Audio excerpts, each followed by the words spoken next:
Vamos a conocer la definición de la enfermedad de ojo seco, un poco basado en evidencias, y también ustedes van a realizar una aproximación diagnóstica y probables tratamientos de la enfermedad de ojo seco, porque ese es el nombre correcto. Más que síndrome de ojo seco, enfermedad de ojo seco. Bien. Respecto a la patología orbitaria, vamos a empezar con proptosis. ¿Qué es una proptosis? Es un desplazamiento del globo ocular del sitio donde se debe encontrar este. ¿Dónde se encuentra el globo ocular? En la órbita. Así es. Así que si este se desplaza, vamos a tener lo que se llama proptosis, ¿ya?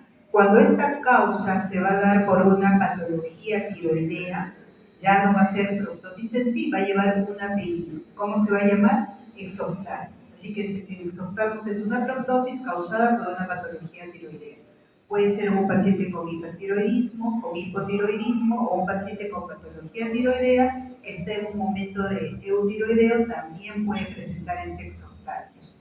Ahora, tenemos un instrumento especial que lo vieron los chicos en la mañana en la práctica que se llama el exoftalmómetro de Hertel.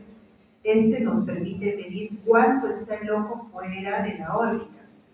Así que nosotros vamos a apoyarnos, como vemos acá en la imagen, a nivel del canto externo y vamos a ver cuánto protruye el vértice de la órbita. Generalmente se considera que en nuestra raza podemos tener hasta 16 milímetros, ¿no? Entre 16 a 18 milímetros. Cuando es más de 18 milímetros podemos considerar que hay una proptosis en nuestra raza, porque esto varía si el paciente es asiático, si el paciente es caucásico.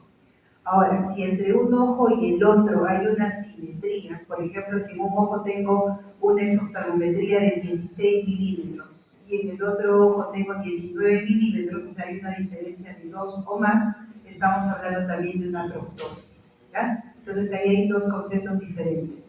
La proptosis puede ser unilateral o bilateral. Si es un paciente con patología tiroidea, probablemente pueda ser bilateral. Unilateral si que tenemos algún tumor en la órbita, como un radiobiosarcoma, por ejemplo. Puede ser aguda o puede ser crónica.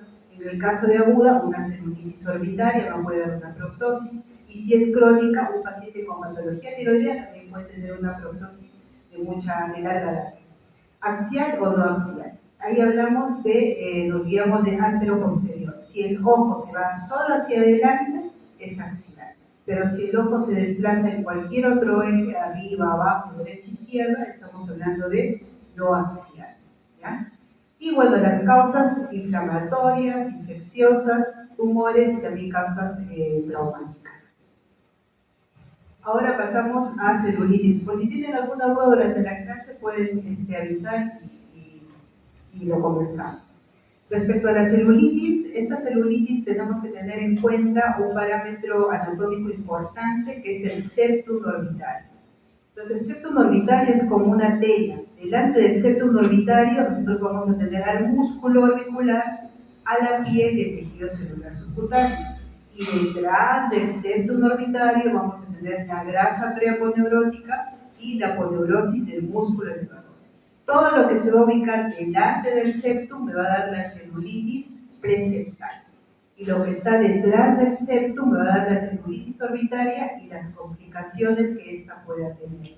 Entonces el septum va a constituir como un medio físico de defensa, ¿no? Porque si le hablamos de la celulitis preseptal, esto va a ser un cuadro leve, ¿no? Donde el paciente va a venir con inflamación, pero no va a haber compromiso de la agudeza visual, no va a haber proptosis, no va a haber dolor o este va a ser muy leve y los movimientos oculares van a estar observados. Entonces es importante tener en cuenta lo que está delante del septum y lo que está detrás. Ahora, en la etiología es muy importante que ustedes sepan aquí que lo más común es que provenga de estructuras que van a estar periorbitarias. Entonces, si hablamos de niños, vamos a tener que descartar una sinusitis, sea hermoidal o una sinusitis maxilar. Y si hablamos de adultos, vamos a hablar de sinusitis frontocoidales. Entonces, la sinusitis es un foco para que el paciente pueda desarrollar celulitis. Y otras, ¿no? Infecciones en la cara, la dactilocystitis, que lo vamos a ver posteriormente, y foco de tipo odontológico. Causas exógenas, como puede ser trauma o también poscirugía, endógenas, pacientes inmunocomprometidos, pacientes que están por otro cuadro, tienen diabetes, tienen otras enfermedades, hacen bacteriemia y sepsis, y también puede viajar y dar una celulitis orbitaria. Y las causas intraorbitarias tenemos a la endoftalmitis, que es una infección del globo ocular, y la dacrodermitis. Entonces no se olviden acerca del foco principal periorbitario, van a ser las sinusitis.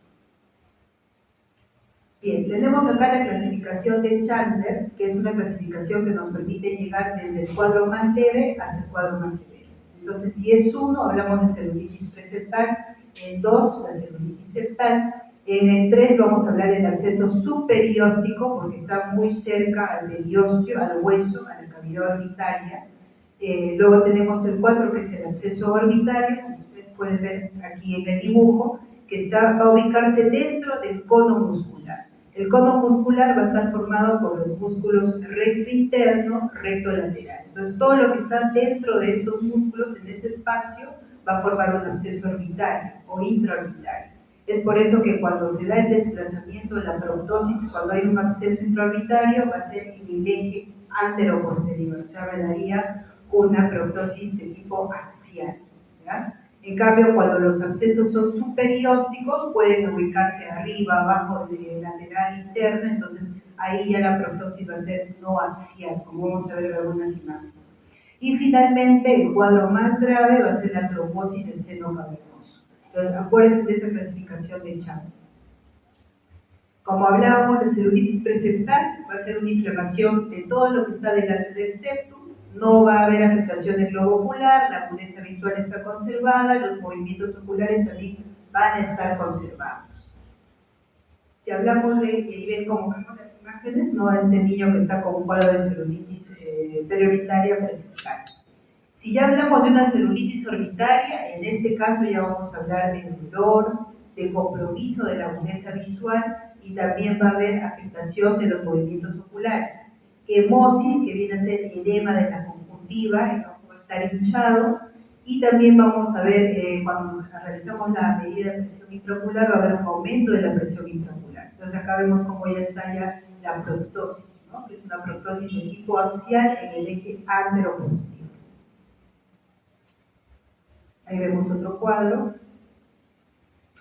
Luego tenemos el absceso subperióstico, que se va a formar entre el espacio periorbitario, en este caso en la lámina papirácea, y este absceso subperióstico lo mismo, ¿no? Va a afectar la agudeza visual, va a haber proptosis, el ojo rojo, va a doler, movimientos oculares también comprometidos, pero la proptosis es de tipo no axial, porque como observamos aquí tenemos un absceso subperióstico de la pared superior de la órbita, y acá tenemos en la zona medial, entonces el ojito se está desplazando hacia abajo y hacia afuera. Esto quiere decir que no está en un eje axial, es una proptosis no axial. Tenemos luego el absceso intraorbitario, que en este caso ya va a presentarse con picos de fiebre, va a haber parálisis de los músculos extraoculares, por eso se llama oftalmoplegia. Y por último, lo más grave, que es la trombosis de seno cavernoso, y en este caso los signos orbitarios van a ser bilaterales, va a haber una cefalea intensa, y no se olviden que en este caso ya va a haber compromiso del nervio óptico, por lo tanto vamos a encontrar un edema de papila. En cuanto al diagnóstico, si nosotros sospechamos ya de que hay un compromiso orbitario, entonces siempre hacer una buena historia clínica, examen físico, el examen físico preferencial, ¿no? Si está el ojo rojo, cómo está la agudeza visual, cómo están los movimientos oculares, si el ojo está congelado, hacer un fondo de ojo, ver cómo está el nervio óptico, si el paciente tiene fiebre, tiene cefalea, hay compromiso general, todas esas cosas para poder ayudarlos en el diagnóstico y la proptosis, ¿no? Y de hecho, de cajón vamos a pedir una tomografía con contraste para poder ubicar si es que tenemos una celulitis orbitaria o si este paciente ya está haciendo un absceso. Y también esa tomografía nos puede dar el foco, porque hablábamos de que mucho está con compromiso de sinusitis. Entonces, como vemos en esta imagen, un absceso subperióstico y también tenemos una sinusitis etmoidal. Y en el caso de esta otra tomografía, vamos a ver el absceso que está casi en el piso de la órbita y una sinusitis de tipo maxilar, que ha sido el foco de esta celulitis. absceso. Y en cuanto al tratamiento, si tenemos una celulitis preseptal, nosotros podemos dar tratamiento tópico, que es antiinflamatorio más antibiótico, y también podemos dar amoxicilina más ácido clavulánico, más o menos 80-90 kilogramos por kilo de peso por día, entre 7 a 10 días. ¿Ya? Y lo mismo en el caso de que el paciente sea alérgico, podemos utilizar también trimetoprim sulfametoxazol o clindamicina bioral cada 4 horas, también el esquema es de 7 a 10 días. Pero si ya hablamos de un compromiso hereditario o de pacientes que tienen celulitis preseptal pero tienen menos de 6 meses, o sea, bebés, ya tenemos que utilizar el tratamiento endovenoso. Si usamos tratamiento endovenoso, siempre es clindamicina, y si son pacientes adultos, usamos también la ceftriaxona. Lo ideal en una celulitis preseptal de 7 a 10 días, y si tenemos una celulitis orbitaria, vamos a dar un tratamiento por un mínimo de 14 días hasta un mes. El paciente, si le iniciamos endovenoso, más o menos a las 48 horas debemos ver una respuesta clínica, ¿no? Si no hay respuesta, continuamos con el endovenoso, y si el paciente mejora, podemos cambiar a vía oral, ¿ya? Y bueno, si ya tenemos abscesos, pues acá ya es el tratamiento quirúrgico.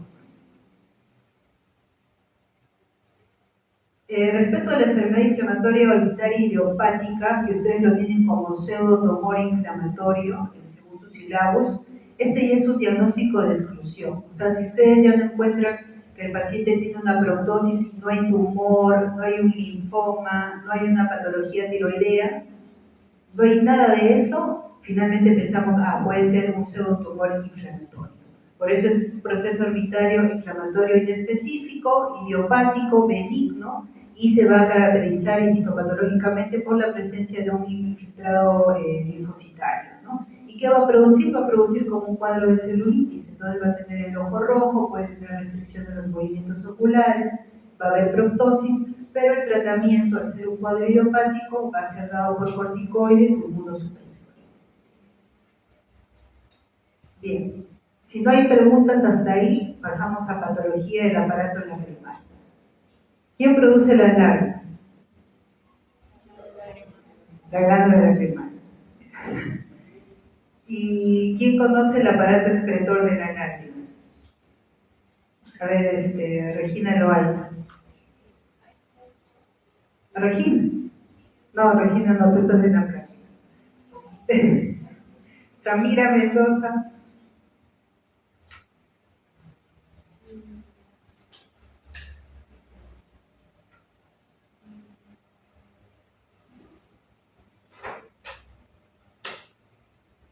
Jacqueline Mandamiento.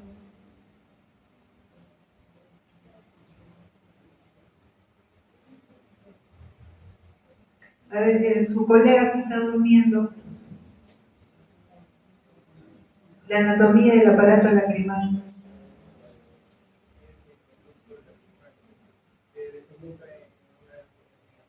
¿Perdón? ¿Puedes hablar más fuerte? No te escucho. Es el aparato lacrimal. Incorpora, ponte derecho, por favor. Incorpora. El aparato lacrimal. Bueno, ya, pasamos. No le escucho. Melanie Osorio.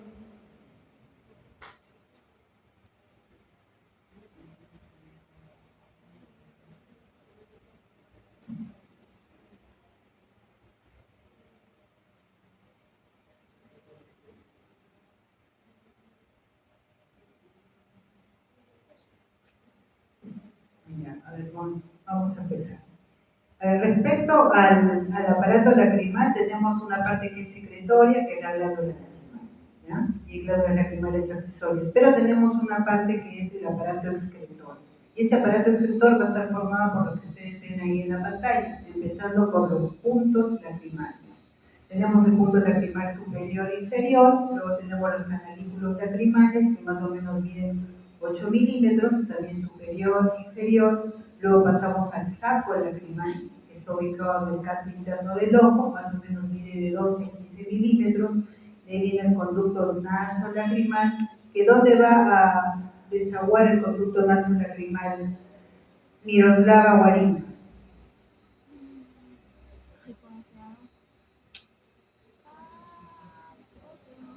El seno inferior. Al meato inferior, ¿ya? Al meato inferior. Entonces, finalmente ahí termina. Válvulas, tenemos miles de válvulas en el aparato excretor lacrimal, pero ustedes como médicos generales tienen que memorizarse dos de ellas, la de Rosenmüller y la de Hasner. La de Rosenmüller, que está en la salida de los canalículos hacia el saco lacrimal, que sería acá, y la de Hasner, que está al final del conducto nasolacrimal, cuando va a llegar hacia el meato inferior. ¿Y por qué sería importante la de Hasner? José Ludeña.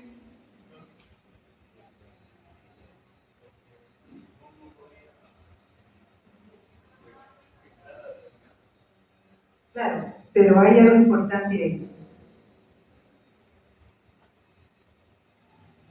Ahí lo vamos a ir viendo, ¿ya?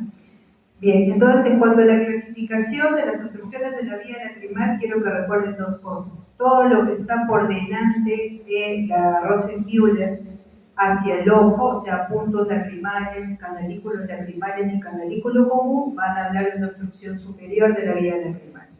Y lo que está por debajo de eso, o sea, saco lacrimal y conducto nasolacrimal, va a hablar de obstrucción inferior de la vía lacrimal, ¿ya? Entonces, si hablamos de una obstrucción superior, pues vamos a hablar de atresia de los puntos, vamos a hablar también de atresia de los canalículos, todo lo que obstruye la parte superior. Y acá ustedes lo ven, atresia de los puntos lacrimales, alteraciones de los canalículos, fístulas que se formen en estos canalículos y también los lacreolitos, que van a ser litos, piedras, que pueden producirse, estas sí, en cualquier parte del aparato excretor de la vía lacrimal. Y si hablamos de obstrucción de la vía nasolacrimal inferior, como hemos dicho, del saco hacia abajo, tenemos las fístulas congénitas del saco lacrimal, el dacreocistocele congénito, quistes congénitos, dacreocistitis, etc. Entonces, para que ustedes recuerden eso, del saco para el ojo superior, del saco para abajo inferior. La atresia del punto lacrimal, los puntos lacrimales son superior e inferior. Cuando observamos al paciente en la lámpara de hendidura, que es lo que usamos nosotros para ver las patologías del ojo, se va a observar una pequeña membrana que va a estar por encima, tapando, mejor dicho, el punto lacrimal, ¿no? Entonces, hay patologías son congénitas o también pacientes que usan muchas gotas de glaucoma y que hace que se formen estas membranas que obstruyen el punto lacrimal. Luego vamos a tener alteraciones de los canalículos y estas pueden ser proximales, medias o distales. Generalmente la disposición de los canalículos es tener un canalículo superior, un canalículo inferior y un canalículo común para que lleguen al saco.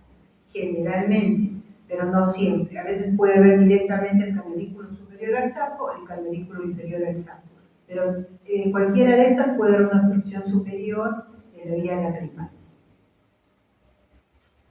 Y la fístula lacrimal congénita, como vemos aquí, es una fístula, es toda comunicación de epitelio que se da entre la vía lacrimal y la piel, ¿no? Esta fístula puede estar inactiva, puede haber una secreción que es solo de la lágrima, pero también esta fístula se puede infectar.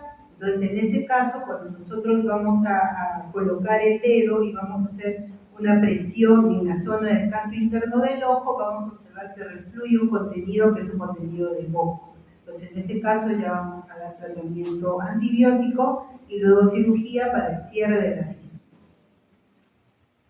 Los dacreolitos, como les decía, van a ser litos y se producen por el estancamiento. Cuando hay una obstrucción de la vía lacrimal, esta lágrima se estanca y se van a producir estas piedritas o litos, ¿no? ¿Y qué síntomas me van a dar? Síntomas de obstrucción. En este caso, todas estas patologías de obstrucción lo que me van a dar son la epífora, ¿no? O lo que nosotros le llamamos lagrimeo, pero en realidad no es un lagrimeo porque nadie, no es que está estimulándose para el lagrimeo reflejo, simplemente que hay una obstrucción de la vía lacrimal y la lágrima se encharca, ¿no? El ojo se llena de lágrimas. Los dacreolitos son más frecuentes en varones y como vimos produce epífora intermitente, ataques recurrentes de dacreocistitis aguda y también una distensión del saco lacrimal.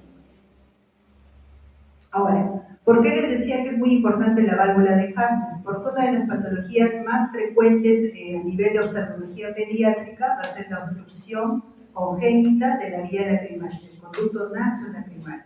Y esta obstrucción se va a dar porque no hay una apertura de la válvula de Hasner, ¿no? Entonces esa es la causa más común de esa obstrucción. Entonces son bebitos, niñitos que a partir de las 2 semanas de nacido, la mamá va a referirles que el paciente o el bebito está con lagrimeo, que es de epífora, y que también pueden tener infecciones o conjuntivitis a repetición, incluso pueden hacer cuadros de dacrocistitis, ¿no? Y en este caso, generalmente, la reversión de esta patología es a través de masajes, o sea, se considera que es espontáneo, menores de 1 año. Uno hace los masajes y con esos masajes se genera una presión positiva, y al dar presión positiva vamos a aperturar la válvula de Hasner. Si es que el pacientito tiene, con los masajes no llega a revertir este cuadro, ya tenemos que realizar algo que se llama el sondaje, que es con unas sondas, que son sondas de titanio. Generalmente vamos a introducirnos por el punto lacrimal, los canalículos, y vamos a llegar hasta el conducto nasolacrimal y lo vamos a aperturar. Si con el sondaje el paciente no se llega a mejorar, pues ya tenemos que recurrir a la cirugía, que viene a ser la dacrointubación o la dacrocistorrinostomía, pero finalmente cirugía. Entonces recuerden, masajes, sondaje y finalmente cirugía. Tiene que revertir antes del año. Si ya al año hemos hecho masajes, hemos hecho sondaje y el pacientito sigue igual, sí o sí hay que operar, ¿ya? Respecto al dacrocistocele, nosotros vamos a observar como un bulto, que también esto es congénito, un bulto que va a ser como una coloración medio violácea y que va a estar ubicado en el canto interno del ojo. Entonces aquí va a haber un atrapamiento de líquido. Depende de qué líquido va a atrapar, puede ser moco, por lo tanto le vamos a llevar mucocele, o también puede ser líquido amniótico y a eso le llamamos amniotocele, ¿no? Esto generalmente va a ser más frecuente en las bebés mujeres porque el conducto en sí nasolacrimal va a ser más estrecho. Esta es una patología congénita. El tratamiento también es quirúrgico. Y la dacrocistitis. La dacrocistitis se va a producir por una obstrucción de la vía lacrimal inferior y este estancamiento de la lágrima va a producir una infección. Entonces, en este caso, vamos a encontrar nosotros un aumento de volumen a nivel del canto interno, que va a ser un aumento de volumen del saco lacrimal. Va a estar lleno de secreción mucopurulenta. Hay un signo que nosotros le llamamos signo del saco retenedor, que cuando yo presiono a nivel del saco, teóricamente, si yo presiono a nivel del saco, el contenido del saco, si todo estuviera bien, tendría que irse hacia el meato inferior. Pero si hablamos que hay una obstrucción inferior y yo presiono a nivel del saco, no se va a ir hacia abajo, sino se va a ir hacia el ojo, o sea, va a regresar. Ese es el signo del saco retenedor que me indica que estoy con una obstrucción de la vía nasolacrimal inferior. Las causas más frecuentes son estafilococos aureus y en niños, hemófilos influenza, estafilococco hemolítico B y neumococo. La dacrocistitis puede ser un cuadro agudo. Igual, damos antibióticos como si fuese una celulitis, esperamos a que el cuadro enfríe y el tratamiento definitivo va a ser la cirugía. ¿Ya? Esa es una dacrocistominostomía que puede ser por 2 vías. La vía endoscópica, que es ingresando por la cavidad nasal, o la vía abierta, que es haciendo un corte a nivel del mismo saco. Pero el tratamiento definitivo es ese, la cirugía. Bien, y para evaluar todo lo que viene a ser las obstrucciones de la vía lacrimal, como les decía, primero hay que palpar. Si observamos que hay un bulto a nivel del canto interno, ¿qué podría ser? A ver, José Ludeña de nuevo.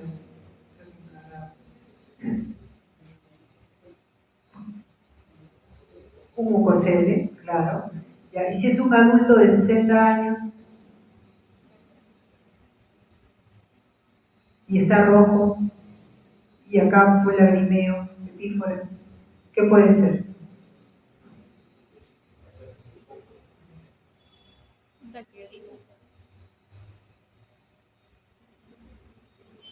Una dacrocistitis. Claro, es más común en pacientes adultos mayores, ¿ya? la acrocystitis. Entonces, eso y hacer el signo del saco reprimidor que decía, presionar acá a ver si hay un reflujo de secreciones. Lo otro que podemos hacer también para ver si es que se está excretando bien la lágrima es teñir con fluoresceína.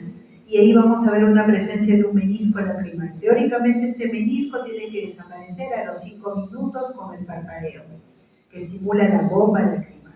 Pero si este menisco permanece del mismo tamaño, puedo yo inferir que el paciente tiene una obstrucción de la vía lacrimal, pero finalmente lo que a nosotros nos da el diagnóstico es realizar una irrigación y sondaje de la vía lacrimal. Y con eso vamos a saber si la obstrucción es una obstrucción superior o es una obstrucción inferior. Ustedes no tienen que saber cómo hacer un sondaje, no me voy a demorar en esto, pero solo sepan que irrigación y sondaje me permite ubicar si la obstrucción es superior o inferior. Y después podemos hacer exámenes también. Si yo, por ejemplo, sospecho de un quiste congénito intranasal, puedo pedir una tomografía. Y con eso, y también cuando tengo un mucocele, también puedo pedir una tomografía y con eso ubico dónde se encuentra la obstrucción. ¿Hasta ahí alguna duda? No. Pasamos a patología de párpados. ¿Cuántas capas tiene el párpado? Camila Pretel.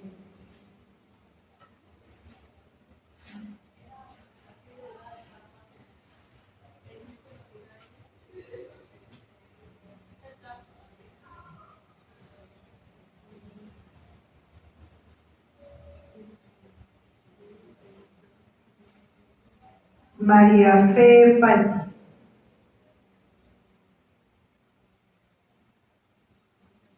Valeria Parioli.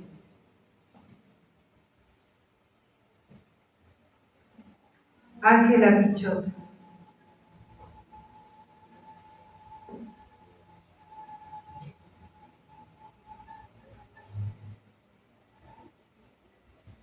Noé Guerra. La piel, luego un músculo articular del ojo. ¿Qué más? Luego tejido alveolar. Areolar. Yo creo que son 5, pero yo no me puedo creer. Ya. A ver. Regina.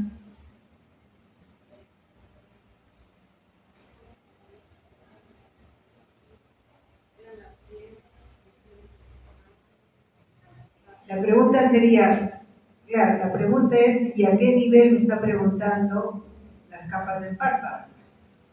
Porque una cosa es en el borde del párpado y otra cosa es a nivel del surco, ¿no? Son diferentes. Voy a usar la imagen de la celulitis.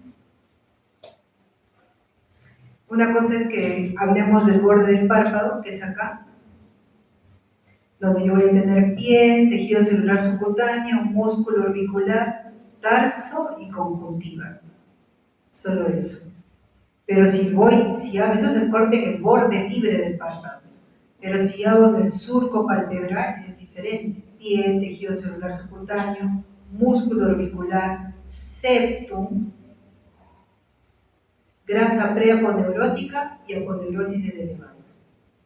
Entonces, todo depende a qué altura estoy yo hablando, ¿ya? Acerca de la anatomía del párpado. Bien, entonces vamos a hablar de las patologías congénitas del párpado y de estas tenemos una que es bien frecuente en niños y que generalmente la mamá consulta porque observa que su bebito tiene el ojo desviado hacia adentro.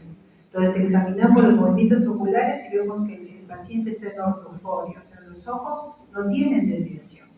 ¿Y qué es lo que tienen? Tienen el famoso epicanto, epicanto. El pediatra siempre manda los pliegues epicantos. El pliegue epicanto es una extensión de piel que va a ir del párpado superior al párpado inferior. Como esto, del párpado superior al párpado inferior. Da la impresión de que este pequeñito estuviera metiendo el ojo hacia adentro, o sea, lo que llamamos endotropia, ¿no? Pero no es así, es solo que este pliegue de aquí está dando esa impresión. El pliegue epicanto puede ser de varios tipos. Los principales son el tarsal, cuando el pliegue es mayor en el párpado superior que en el párpado inferior. Y hay epicantos que es inverso, cuando el pliegue es mayor en el párpado inferior que en el párpado superior. Y aquí tenemos a los niñitos que tienen síndrome de Down, que suelen tener este epicanto inverso, y por eso es que lo observan esos ojitos especiales que tienen, ¿no? Entonces, mucho cuidado en confundir el epicanto con un estrabismo. Lo que es el telecanto viene a ser un aumento de la distancia entre los cantos internos, como en esta figura de acá.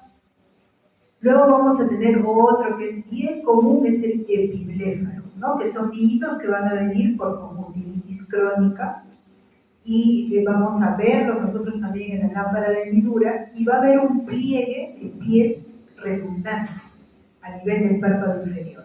Este pliegue de piel redundante va a hacer que las pestañas, que en vez que vayan hacia afuera, puedan ir un poco paradas o hacia adentro del ojo.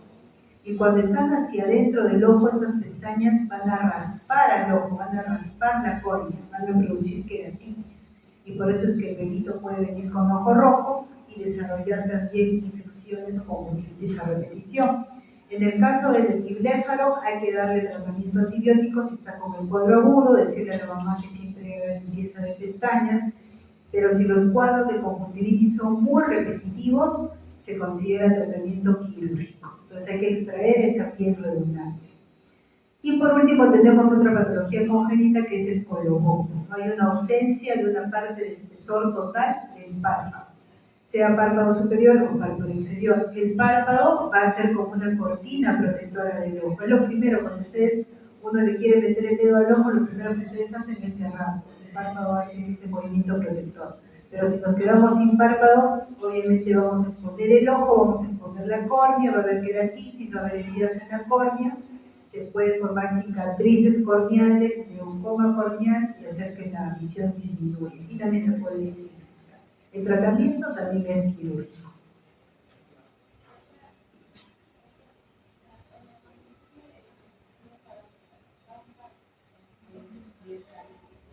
Conjuntivitis a repetición, blefaritis también. En cuanto a malposiciones de los párpados, vamos a ver dos patologías, el entropion y el ectropion. El entropion es cuando el párpado, el borde libre del párpado va a estar girado hacia el globo ocular, por eso es entropion. Y cuando este borde va a estar girado hacia afuera, va a ser el ectropion, ¿verdad? Entonces, en el caso del entropio, una de las causas más comunes es que sea involutivo, es decir, por la edad, porque va a haber una laxitud horizontal de todos los músculos que se van a encontrar en el párpado inferior. Entonces, el párpado se va a ir hacia adentro, y como vemos aquí, al irse el párpado hacia adentro, las pestañas también van a estar en roce con el córnea. Entonces, el paciente va a tener queratitis, blefaritis, conjuntivitis, etc. La corrección es quirúrgica. Cuando hablamos del entropio cicatricial es por una cicatriz, por ejemplo, en este caso el paciente ha hecho un simbléfaro, que es una cicatriz de la conjuntiva vulvar a la conjuntiva tarsal, y esto ha hecho que el borde del párpado esté hacia adentro. Tratamiento quirúrgico. Pueden ser entropios también congénitos y también pueden ser los espásticos agudos, por ejemplo, esos pacientes que están con blefaroespasmo, no sé si hemos observado pacientes que cierran el ojo o guiñan. Entonces, en ese caso también el párpado se puede ir hacia adentro por una alteración del músculo auricular. Y cuando hablamos de ectropio, como decía, el borde hacia afuera. Entonces, el ectropio también puede ser involutivo, como vemos en el caso de este paciente, y acá el ojo va a estar expuesto, ¿no? Igual va a tener como está el ojo expuesto, no hay buena lubricación, no hay buena cobertura por parte de los párpados. Luego vamos a tener el ectropio, que es de tipo cicatricial, una cicatriz o una cirugía, un carcinoma vasocelular en la mejilla, por ejemplo, tienen muchos pacientes así, jala esta cicatriz el párpado hacia abajo y finalmente el ojo se expone. Puede ser por una secuela de parálisis, y ahí hablamos de parálisis facial. La parálisis facial no produce tos, y vuelvo a repetir, produce ectropio, ¿ya? Y finalmente puede ser también un ectropio mecánico por una tumoración que jala al párpado hacia afuera. Tratamiento quirúrgico. Hasta que se opere, lubricar el ojo, dar antibiótico para que no se infecte. Dosis palpebral. Dosis en general es caída de algo desde su posición normal. Si es palpebral, es caída del párpado. ¿De qué párpado? Del párpado superior. Normalmente el párpado va a cubrir a la parte de color del ojo, para que ustedes me entiendan, al limbo corneal. El párpado superior lo lleva a cubrir entre 1 a 2 milímetros. Esa es la posición normal del párpado, como este de acá. Este es el borde superior del párpado y va a llegar a cubrir más o menos 1 a 2 milímetros del limbo corneal, en la parte de color del ojo. En cambio, el párpado inferior va a estar exactamente en el limbo corneal. Cuando el párpado superior cae más de 1 o 2 milímetros de esta cobertura normal, nosotros vamos a hablar de ptosis palpebral. Ahora, la ptosis palpebral también va a tener causas. Una de las causas principales va a ser la causa de tipo aponeurótica. La aponeurótica que se va a dar en pacientes adultos mayores, porque va a haber una debilidad, va a haber una dehiscencia o una desinserción de la aponeurosis del músculo elevador. Porque quien se encarga de elevar el párpado superior es el músculo elevador inervado por el tercer párpado. Entonces, si esta aponeurosis va a estar dehiscente, pues este párpado va a caer. Esa es la causa de la ptosis aponeurótica. En el caso de los niños, cuando hablamos de ptosis congénita, vamos a hablar de la miogénica. En este caso son niñitos que van a nacer con el músculo elevador que está infiltrado por tejido adiposo, o sea, no es músculo en sí, o también puede estar fibrosado. Entonces el músculo no va a tener fuerza para poder elevarse, por lo tanto va a haber una ptosis de tipo miogénica. Vamos a hablar también de pacientes con ptosis neurogénica, neuromusculares en enfermedades como la enfermedad de Duchenne. También tenemos la presencia de ptosis, miosis y anhidrosis en el caso del síndrome de Horner, por ejemplo, que es una alteración del sistema simpático.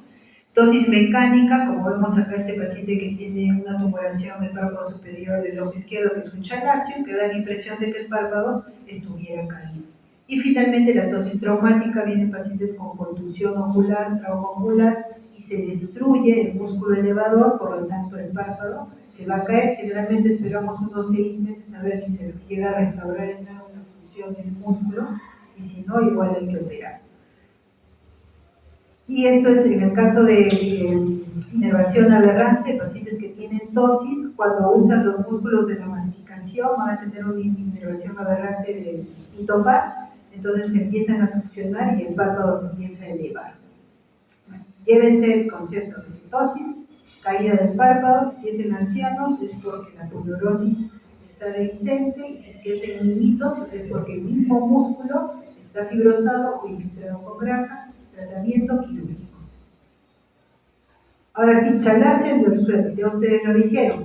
Chalacio, inflamación, obstrucción de las glándulas de meiomio, que son las que se encargan de producir la grasa, la secreción oleosa, que forma parte de la película lacrimal y es la que nos ayuda a que la lágrima no se evapore con facilidad del ojo, no se esfume con facilidad del ojo. El tratamiento antiinflamatorio, compresas tibias para ayudar a que se aperturen los orificios de las glándulas de meiomio y esta grasa pueda salir hacia el ojo.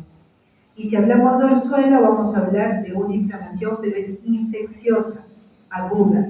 Ahora hay un concepto que surgía que casi no se usa mucho, pero eso que ustedes sí lo tienen incluido en su sílabo, que es el orzuelo interno y el orzuelo externo. Si es externo, va a haber compromiso de las glándulas de Seyss, de Moll y de los folículos pilosos. O sea, este bultito se va a ver más cerca hacia donde están las pestañas. Y si es que es interno, va a haber más compromiso hacia las glándulas del meiomio. O sea, ese bultito lo vamos a ver más hacia el tarso, adentro del ojo.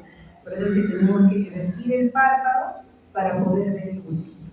En cambio, en el orzuelo externo no sería necesario porque está cerca de la salida de las pestañas. Tratamiento antibiótico. Tumores palpebrales por el sol. En ancianos, lo más común, la queratosis seborreica, o también se llama verruga senil. Si ya esta verruga es producida por el virus del papiloma, el 6U11, tenemos la verruga vulgar. Luego tenemos los sacocordones, que son pólipos fibroepiteliales. Cualquiera de estos se pueden cauterizar, se puede utilizar frío, puede ser quirúrgico también, ¿no? Luego tenemos estos quistes epidermoides, que este es un quiste que tiene un contenido sebáceo, un contenido de grasa, tratamiento también quirúrgico.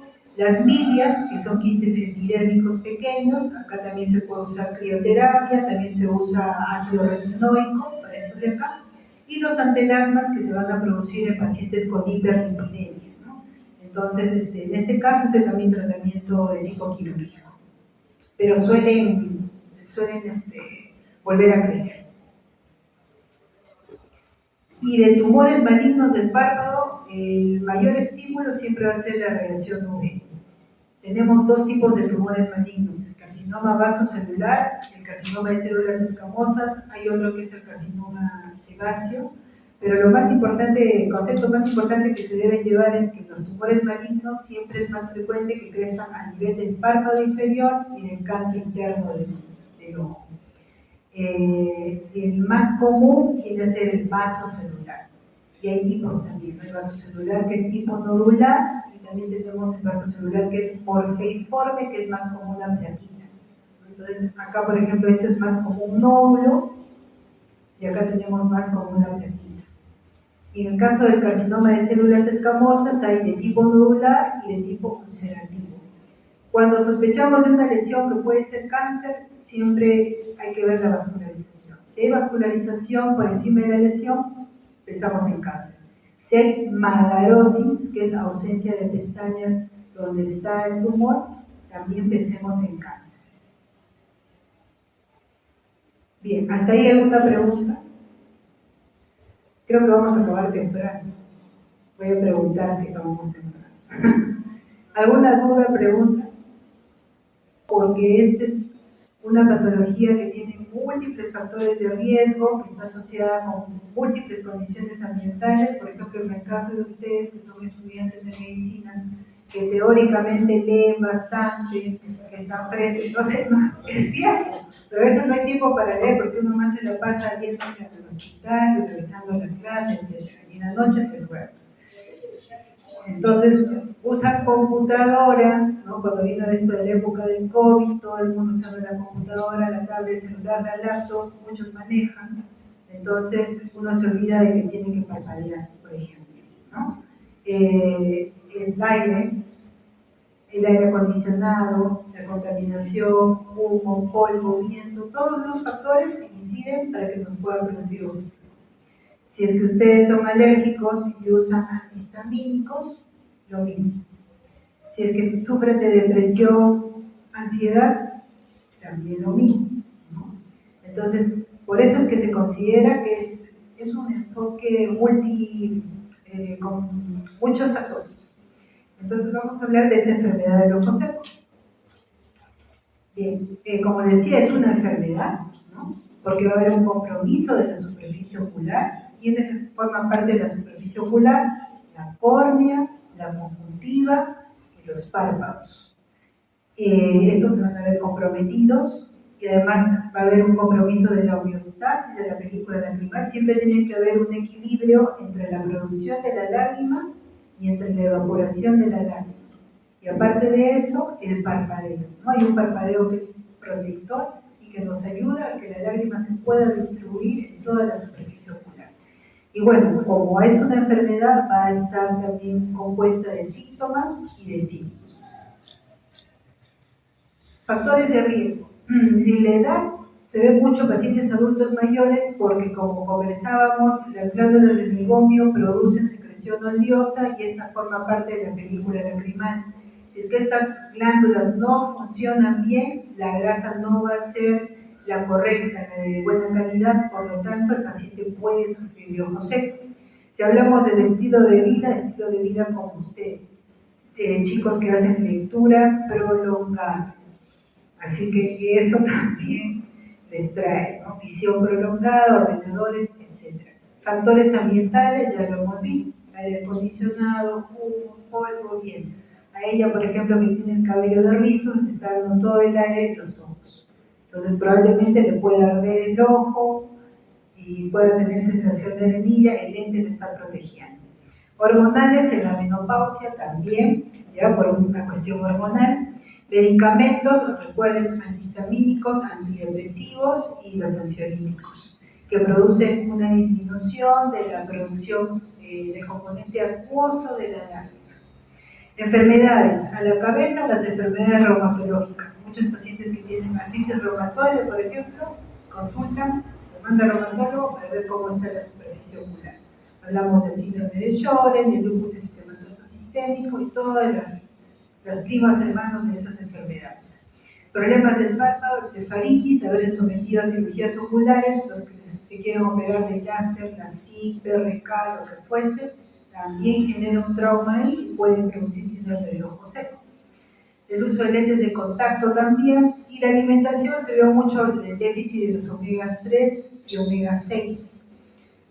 Relacionados a ojos secos salieron también unas vitaminas con las que supuestamente podría mejorar este problema, pero eso todavía no es algo que sea definitivo. Entonces vamos a hablar acerca de este componente lacrimal. El componente lacrimal va a tener tres tipos, ¿no? La secreción que es acuosa, la mucosa y la lipídica. La secreción acuosa va a estar dada por la glándula lacrimal. Va a haber una vía eferente obviamente que va a permitir la producción de la lágrima, que va a estar dada por el séptimo parasimpático. La glándula de Meibomius, que va a producir la secreción lipídica u oleosa. Y las células caliciformes que se encuentran en la conjuntiva me van a producir la secreción mucinosa. Estos tres van a formar parte de la película. Pero por otro lado, el séptimo motor me va a producir, ¿qué cosa? El cierre palpebral, porque inerva ¿a quién? Al músculo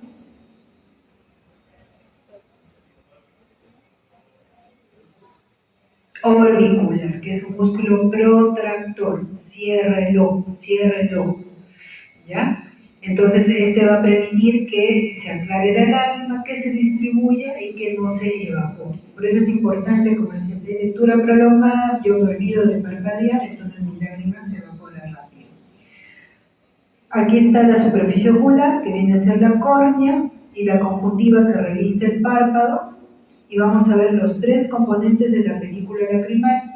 La capa mucosa, que es la que está en rosadito, producida por las células caliciformes de la conjuntiva, la capa acuosa, que es por la glándula lacrimal, y la capa oleosa por las glándulas de Meibomius, que están a nivel del tarso. Arriba hay como unas 30 en el párpado superior y hay unas 20 en el párpado inferior.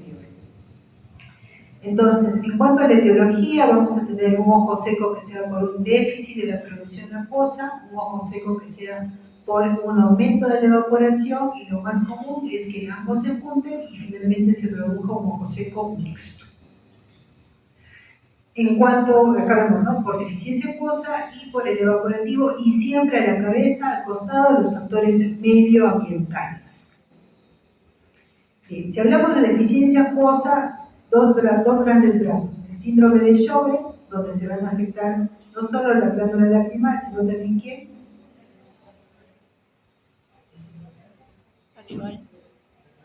Salival. Claro, ajá. Entonces hay un síndrome de Sjögren que es primario, pero también hay uno que es secundario. ¿Secundario quién? Recuerden ustedes, todo lo que es reumatológico tiene que ver con déficit acuoso, ¿ya?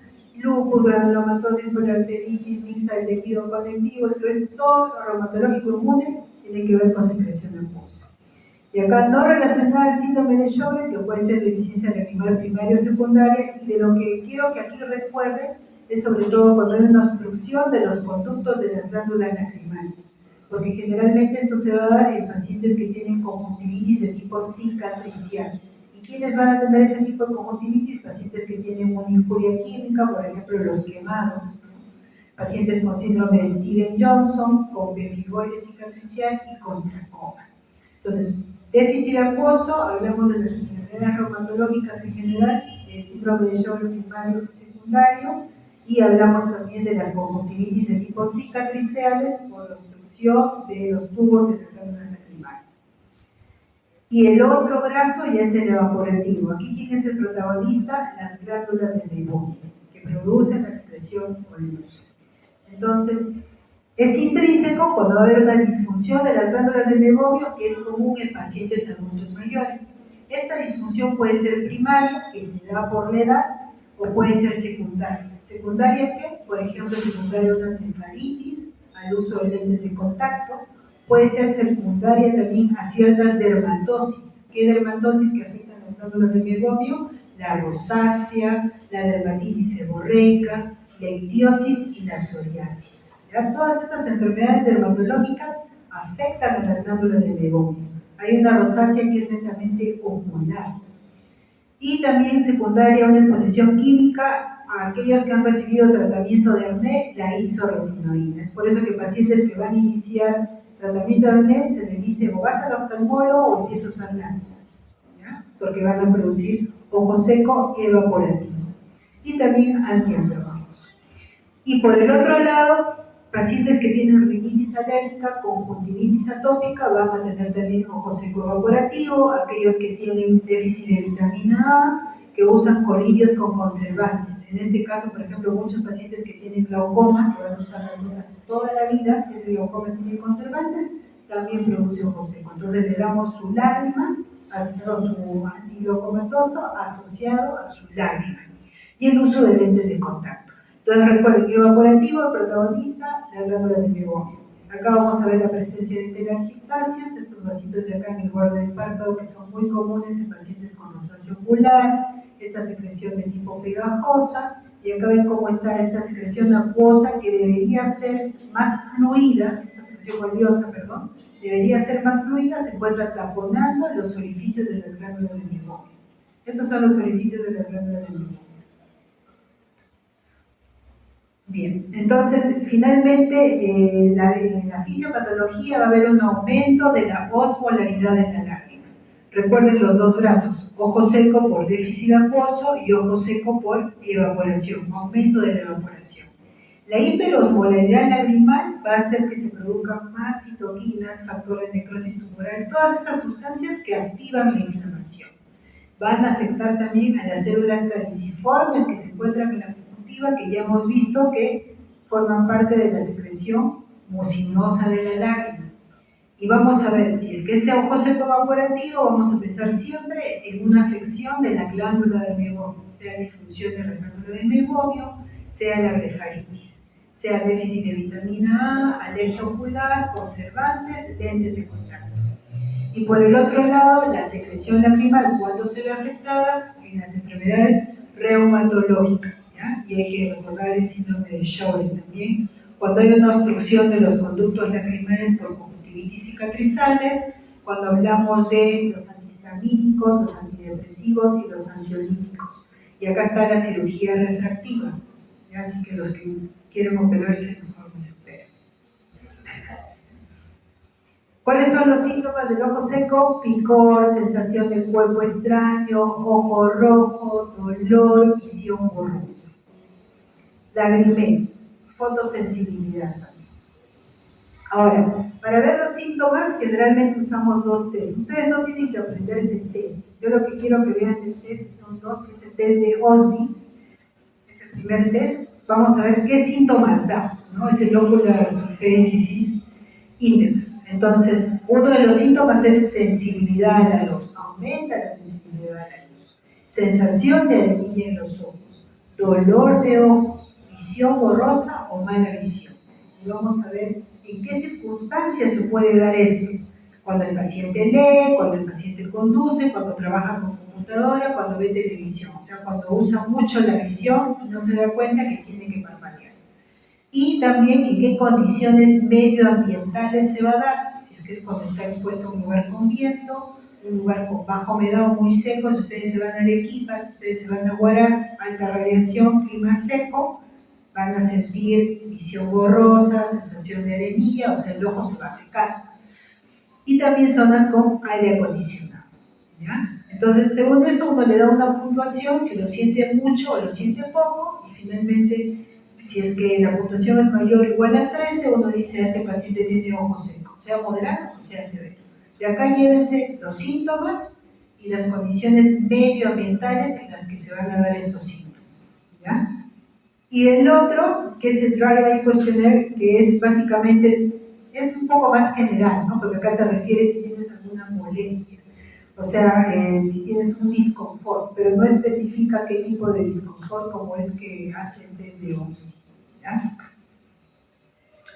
Ahora, en cuanto a los signos, algo que seguro también han hecho en su práctica, vamos a hacer el break-up time, que es el T-BUT, ¿no? O sea, es la reducción del tiempo de la ruptura lagrimal. Para eso, instilamos anestesia en el ojito, vamos a pintar con fluoresceína, que es un colorante especial, y vamos a ver con un filtro azul que se llama filtro de azul de cobalto. Y bien yo instilo esta fluoresceína, vamos a observar encima de la córnea que todo está coloreado. Ahora, el tiempo que normalmente esto de aquí se va a romper, o sea, esta fluoresceína se va a evaporar, ¿no? Pero este tiempo en el que se va a evaporar tiene que ser más de 10 segundos. Si es que se evapora en menos de 10 segundos, yo estaría hablando de un ojo seco. O sea, un tiempo de ruptura lacrimal menos de 10 segundos me habla de ojo seco. Y acá vemos cómo esta película lacrimal se ha llegado a romper. Que eso lo vimos en la mañana también en la práctica. Tiene una especificidad y sensibilidad entre el 60 a 70% para el diagnóstico. Ahora, con esta tinción también me va a permitir ver si hay una herida producto del ojo seco, lo que llamamos nosotros queratitis, porque se pueden producir, después que se evaporó, unos pequeños puntitos a nivel de la córnea. Hay una máquina especial, hablando de fisiopatología, les mencioné que hay aumento de la osmolaridad, una hiperosmolaridad, entonces tenemos una máquina que en realidad no es muy práctica para lo que cuesta, que permite medir la osmolaridad de la lágrima. Y luego vamos a ver la tinción positiva de la superficie ocular. Para esto, generalmente hay varios tintes, pero el que más usamos es la fluoresceína. Entonces va a haber una escala, que es una escala de Oxford, para ver la severidad de esta tinción, cuánto está afectando la córnea. Si es que afecta poco o nada, casi no hay queratitis, que son estos puntitos que están muy dispersos. Acá vamos viendo que ya hay más puntitos, aquí hay más puntitos, esto es la queratitis, acá mucho más, ¿no? Acá más, y acá ya esto parece hasta una laceración corneal, ¿no? Como si este paciente le hubiera entrado un cuerpo extraño y se hubiera frotado el ojo. Entonces, va desde 0 grados, que es casi nada, hasta el grado 5. Entonces, la fluoresceína me va a permitir ver este punteado de queratitis. Y cuanto al tratamiento, si hablábamos de condiciones medioambientales, ¿qué quiere decir? Si es que yo voy a utilizar, ahí surge la regla del 20-20. Si es que yo sé que voy a estar leyendo con ustedes lectura prolongada frente a la computadora, entonces cada 20 minutos yo debo darme un espacio para poder parpadear. 20 minutos trabajo, me doy un espacio de 20 segundos para parpadear y trato de mirar no algo que esté cerca, sino que algo que esté a 20 pies, o mejor dicho, a 6 metros. Es una forma de recordar que tengo que parpadear y eso me va a ayudar a lo que sea. Evitar también ambientes con el aire acondicionado también, con humo, polvo, viento, etc. Bueno, hay cosas que no se pueden evitar, pero si están estudiando, traten de hacer eso, ¿ya? Cambios de dietéticos, que ya les he dicho que eso no se ha probado mucho, y hay que usar lubricación también, ¿no? Si es un paciente que tiene blefaritis, higiene de los párpados, y aparte también dar un lubricante básico, hidromelosa, hidronato de sodio. Ahora, lubricantes hay muchos, dependiendo de la causa del ojo seco. Luego vamos a ver si es que, por ejemplo, hay alguna infección por Demodex, que este es un parásito que normalmente es aprofito, vive en las pestañas, pero cuando empieza a replicarse más de un número de 5 o 10, entonces va a producir una blefaritis y esto puede llevar a un ojo seco. ¿Cómo conservamos las lágrimas también? Usando tapones lacrimales, también se usaron cámaras húmedas, ¿no? Si es que hay una afectación de las glándulas del meiomio, hacemos tratamiento físico y térmico, colocamos compresas tibias también para que ayude a que la grasa fluya con mayor facilidad. Si es que ya hay un ojo seco moderado severo en pacientes con enfermedad reumatológica, tenemos que utilizar corticoides. O también usamos inmunomoduladores tópicos, tenemos a la ciclosporina, ¿no? Entonces el tratamiento siempre va a ir de menos a más. También hay secretagogos orales, hay colirios de suelo autólogo, y si ya hay heridas en la córnea, podemos utilizar injertos de membrana amniótica. Tarsorrafia, trasplante de glándulas, por ejemplo, pacientes que tienen parálisis facial, que tienen el ojo expuesto, que no hay buen parpadeo, tenemos que unir el párpado superior con el párpado inferior para proteger la córnea y esta córnea no se ulcere, no se perfore y no me dé una endoftalmitis, que es la infección del ojo. Entonces, todo depende de la causa. En general, para ustedes, las medidas higiénico-dietéticas, o sea, ambientales, y usar un lubricante. Lo demás referido al oftalmólogo. Y bueno, finalmente, como conclusiones, ya hemos visto las patologías más frecuentes que ustedes como médico general deben saber. Respecto al ojo seco, no se olviden que es una enfermedad multifactorial, afecta la superficie ocular, córneo-conjuntiva, hay una alteración de la homeostasis de la película lacrimal, hay hiperosmolaridad. En su etiología tenemos tanto un déficit de la producción acuosa como también una alteración de la evaporación de la lágrima. El diagnóstico está basado en los signos, hemos visto los síntomas también con los test, y bueno, el tratamiento es de acuerdo a la severidad. Muy bien, ¿hay alguna pregunta? Bueno, esto es realmente extenso, he querido traerles lo más básico. Sé que muchos están sin comer, vienen en la práctica, se han levantado temprano, vienen de todo el mundo, pero lo más básico que tienen que saber como médico general es eso. Cuando vayan a hacer su serum, se vayan a su posta, por lo menos ya lo manden con algún tratamiento al paciente y sepan cuándo van a derivar, ¿no? Y si no hay una pregunta, concluyó el día de hoy. Gracias por su atención.